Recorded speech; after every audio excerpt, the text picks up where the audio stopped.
It's always hard to hear a baby cry. In Al-Shifa, there were more than 30 premature newborns clustered together, many now orphans, all of them pulled from their incubators after fuel to keep them going ran out. These are some of the last images we have from the hospital.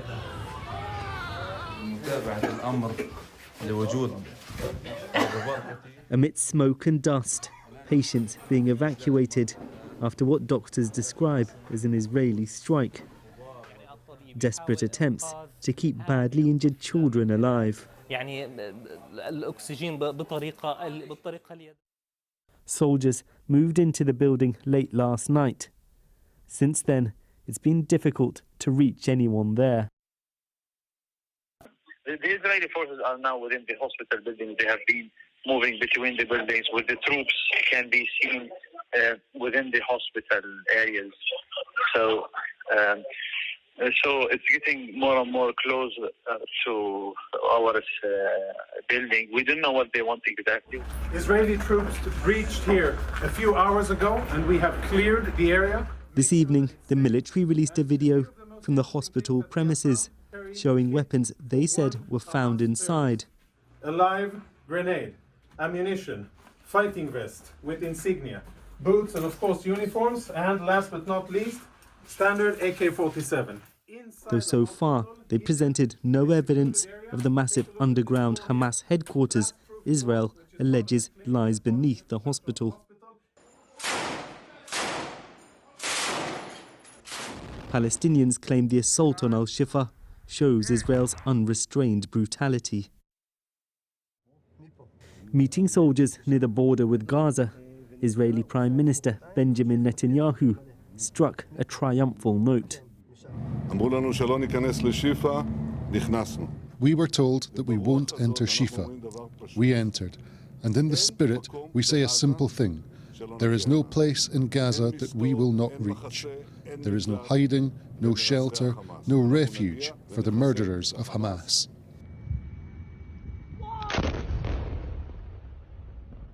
Israel is now in firm control of much of northern Gaza, or what's left of it. This, the parliament reduced to rubble. Could there now be a change in tactics? We asked one former senior commander. The next phase is surgical. I mean, this is special forces, this direct fire. We actually had to break in with this full power of our tanks, with our infantry brigades, with our engineering. It's an engineering campaign. But right now that we sit, of course, surgical, I think this would be the name of the game. But the cries of pain show no sign of ending. Israel's deadly bombardment continues right across the Gaza Strip. Children rush to hospital following an airstrike in Deir al-Balah. Here, too, share a single stretcher. I found 3 of my children, says Ahmed. The other 3 are missing.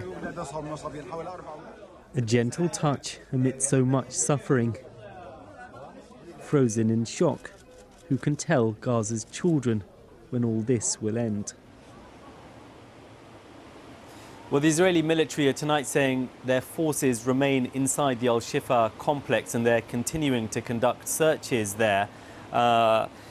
We've not been able to speak to any of the doctors that we've been in touch with in recent days. As you saw in that report, the Israeli army is saying that it found a number of weapons during searches of the hospital complex. But really, they'd built up this huge narrative about this major strategic secretive underground Hamas headquarters beneath the Al-Shifa hospital, and really all we've been presented with so far is video of a number of Kalashnikovs and some body armor.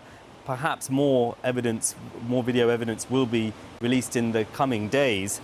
There had been one theory that after securing large parts of northern Gaza, perhaps we might see the Israeli military adopt a new tactic and a more restrained approach, particularly given the intense and growing diplomatic pressure on Israel over rising civilian casualties in Gaza. Instead, though, tonight, we've seen leaflets dropped in the southern city of Khan Yunis warning residents of eastern neighborhoods that they need to evacuate. Now, Khan Yunis is where many people in Gaza had already fled to. 3/4 of the population of Gaza have already had to leave their homes, and many people, I think, there will be asking, where on earth do we go next?